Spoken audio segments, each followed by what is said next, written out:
ChatGPT can talk. But what if your AI could actually do things? Book flights, query databases, write and execute code, browse the web. That's not science fiction, that's an AI agent. And in the next 20 minutes, you're going to build one from scratch. No frameworks, no magic abstractions. Just you, Node.js, and a surprisingly simple loop that powers everything from AutoGPT to ChatGPT plugins. By the end, you'll have an agent that can use tools, reason about problems, and take autonomous action. Let's build it. Before we write any code, let's get clear on what separates an AI agent from a regular chatbot. A chatbot takes your input, sends it to an LLM, and returns the response. That's it. One shot, no memory of what it did. No ability to take action. An agent is different. An agent has a goal. It can reason about how to achieve that goal. It can use tools like a calculator, a web browser, or an API. And crucially, it can observe the results of its actions and decide what to do next. This loop, reason, act, observe, repeat, is the beating heart of every AI agent. This reasoning loop has a name. It's called REACT, short for reasoning and acting. Published by Google researchers in 2022, it's become the dominant architecture for AI agents. Here's how it works. The agent receives a task. It thinks out loud about what to do. This is the reasoning step. Then it chooses an action, like calling a tool. The tool returns an observation. Real data from the real world. The agent then reasons again based on this new information. This continues until the agent decides it has enough information to answer, or it hits a maximum number of steps. Simple concept, but incredibly powerful. Let's see what this looks like in practice. Time to build. Create a new directory for your agent project and initialize it with npm. We'll use TypeScript for better type safety.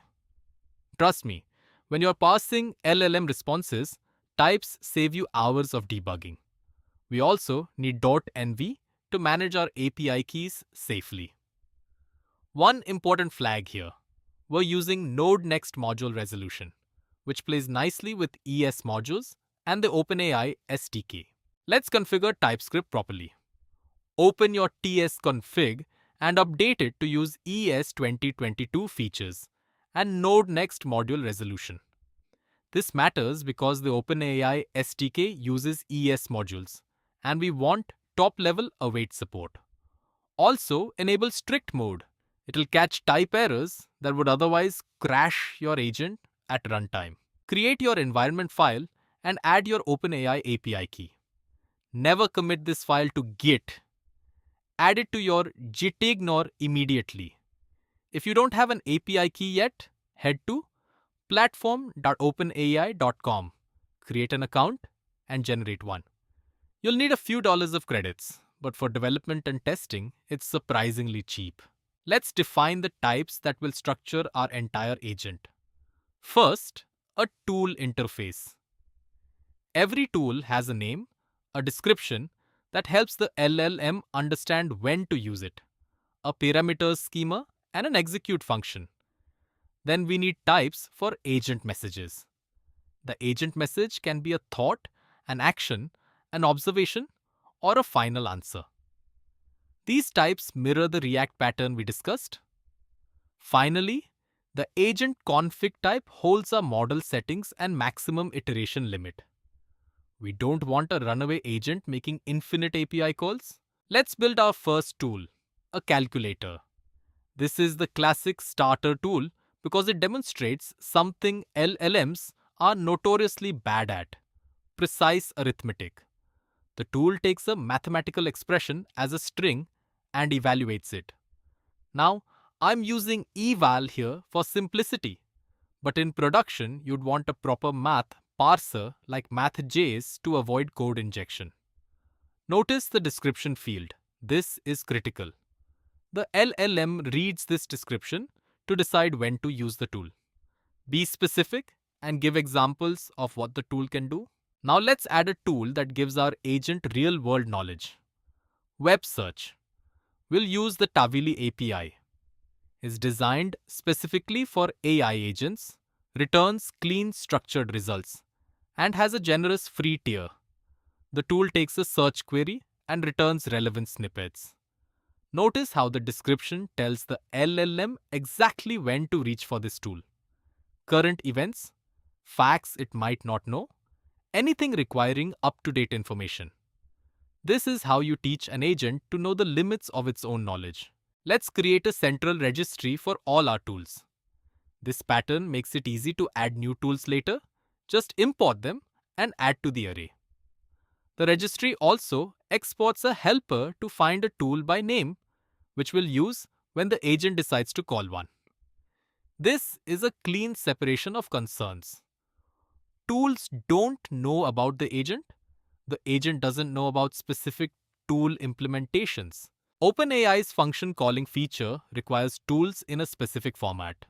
Let's write a converter. Each tool becomes a function definition with its name, description, and parameters schema. This is what we'll send to the API so GPT knows what tools are available. The strict flag tells OpenAI to enforce our parameter schema exactly. The model won't hallucinate extra parameters that don't exist. Here's where the magic happens. The system prompt that transforms GPT into a reasoning agent. This prompt teaches the model to follow the React pattern explicitly. It must think step by step before acting. It must explain why it's choosing a particular tool. And critically, it must know when to stop, when it has enough information to give a final answer. The format is strict. Thought, then action or answer. This structured output makes it easy to parse the model's intentions programmatically. Now we build the agent class itself. It holds an OpenAI client instance, the list of available tools, our config settings, and crucially, a message history. This history is the agent's working memory. Every thought it has, every action it takes, every observation it receives gets added here. This context accumulates, allowing the agent to build on previous steps. Without this memory, the agent would have no idea what it already tried. Before each LLM call, we need to compile our history into the format OpenAI expects. The system prompt goes first, then the original user query. Then we serialize our agent's internal history. Thoughts become assistant messages. Observations become user messages tagged as results. This back and forth format mimics a conversation, which is exactly how the model is trained to reason. The key insight: observations look like the user is reporting tool results back to the assistant. The LLM returns raw text. We need to parse it into structured agent message objects. This parser looks for our keywords: thought, action, and answer. For actions, we extract the tool name and parse the JSON parameters. This is brittle if the model doesn't follow format, which is why our system prompt is so explicit about structure. In production, you'd add more robust parsing with fallbacks. Notice we return both the thought and the action or answer. The model often combines them in one response. When the agent decides to use a tool, we need to actually run it. This method looks up the tool by name, calls its execute function with the parameters, and returns the result as an observation. If the tool doesn't exist, maybe the model hallucinated a tool name. We return an error observation instead of crashing. The agent can then recover by trying a different approach. This defensive pattern is crucial for autonomous systems. Here's the heart of the agent, the run loop. It takes a user query and iterates up to max iterations times. Each iteration calls the LLM, passes the response, and handles the result. If it's an answer, we return immediately. If it's an action, we execute the tool and add the observation to history. Then we loop again. The agent keeps going until it either finds an answer or hits the iteration limit. This is the React pattern in code. Reason, act, observe, repeat. Let's wire everything together in our main file. We load environment variables, create an agent instance, and run it with a test query. This query is designed to test both tools. It requires a web search for current data and a calculation. If our agent is working correctly, it should search for the population, then use the calculator to find 30% of that number. Moment of truth. Let's run our agent. Watch the terminal. You'll see the agent's internal monologue. First, it thinks about what it needs to do. Then it searches for India's population. It gets an observation with the result. Then it thinks again, realizing it needs to calculate 30%. It calls the calculator with the expression. Finally, it gives us a complete answer with the math shown. That's a working AI agent, reasoning, using tools, and solving a multi-step problem autonomously. Let's make our agent more powerful by adding a code execution tool. This lets the agent write and run JavaScript code dynamically. Useful for complex logic, data transformations, or anything that's easier to express as code than as English instructions. We use Node's VM module to run code in a sandbox. Now this is still potentially dangerous. In production, you'd want proper sandboxing with resource limits, but for learning, this works well. Real agents need robust error handling. Let's add a wrapper that catches parsing failures and helps the agent recover. If the model's response doesn't match our expected format, we add a guidance message to history and continue, giving the model a chance to correct itself. We also add rate limit handling with exponential backoff. OpenAI will occasionally throttle you, and a good agent should handle that gracefully instead of crashing. Right now, our agent's memory is wiped after each query. Let's add a simple persistence layer so the agent can remember previous conversations. We'll use a JSON file for simplicity, but the same pattern works with Redis, Postgres, or any database. The key insight is separating short-term memory, the current reasoning chain, from long-term memory, facts and context from previous sessions. We'll store completed Q&A pairs that the agent can reference in future queries. Waiting for the entire LLM response before showing output feels slow. Let's add streaming so users see the agent's thoughts as they're generated. OpenAI's API supports streaming via server-sent events. We collect chunks until we have a complete thought or action, then process it. This creates a much more engaging experience. You literally watch the agent think in real time. It also helps with debugging, since you can see exactly where the agent's reasoning went wrong. Let's test our agent with a more complex query that requires multiple tools and reasoning steps. This question asks about comparing data across two different countries, requires current information, needs calculations, and asks for a judgment based on the results. Watch how the agent breaks this down. It should search for Tesla's stock price, search for comparison data, possibly do calculations, and synthesize everything into a coherent answer. This is where agents truly shine over simple chatbots. For debugging and analytics, let's add structured logging of all tool calls. Every time the agent uses a tool, we record the timestamp, tool name, parameters, result, and duration. This data is invaluable for optimizing your agent. You can see which tools are slowest, which queries cause the most iterations, and where the agent tends to struggle. In production, you'd send these logs to a service like Datadog or your own analytics pipeline. Tools fail, APIs go down, network requests time out. A resilient agent handles these failures gracefully. Instead of crashing, we catch errors and return them as observations. The agent then sees the error and can decide what to do. Retry, try a different tool, or give a partial answer. We also set timeouts on tool execution to prevent hanging. The key principle: never let a tool failure crash the entire agent loop. Let's see the complete agent class with all our enhancements.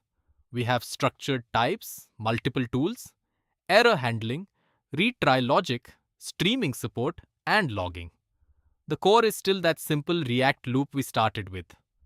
But now it's production ready. This same architecture, scaled up with more tools and better infrastructure, is essentially what powers ChatGPT plugins and enterprise AI agents. The fundamental pattern doesn't change. You've built a working AI agent from scratch. But this is just the beginning. Here's how to level up. First, add more tools: a file reader, a database connector, an email sender. Each tool expands what your agent can do. Second, experiment with different models. Claude, Gemini, or local models like Llama have different strengths. Third, add a proper vector database for long-term memory: Pinecone, Weaviate, or pgvector. Fourth, build a web interface so others can use your agent. And finally, study how frameworks like langchain and AutoGen structure multi-agent systems. Multiple agents collaborating on complex tasks. Let's zoom out and see what we've built. A modular architecture with clean separation of concerns. Types define our contracts. Tools are self-contained and pluggable. The agent orchestrates everything using the React loop. Memory persists across sessions. Logging captures everything for debugging. This architecture scales. You can add tools, swap models, change storage backends, all without rewriting the core agent logic. You now understand the fundamental patterns that power AE agents. Go build something amazing. You just built an AI agent from scratch. Let's recap the 3 key things you learned. First, agents follow the React pattern. Reason about the problem, take an action using tools, observe the results, and repeat until solved. Second, tools are the agent's superpowers. Search, calculate, execute code, anything you can wrap in a function. Third, robust error handling and memory make the difference between a demo and a real system. In the next video, we're going to take this agent and connect it to a vector database for true long-term memory, so your agent can learn and remember across sessions. Subscribe and hit the bell so you don't miss it. Drop a comment. What's the first custom tool you're going to build? I read every comment. See you in the next one.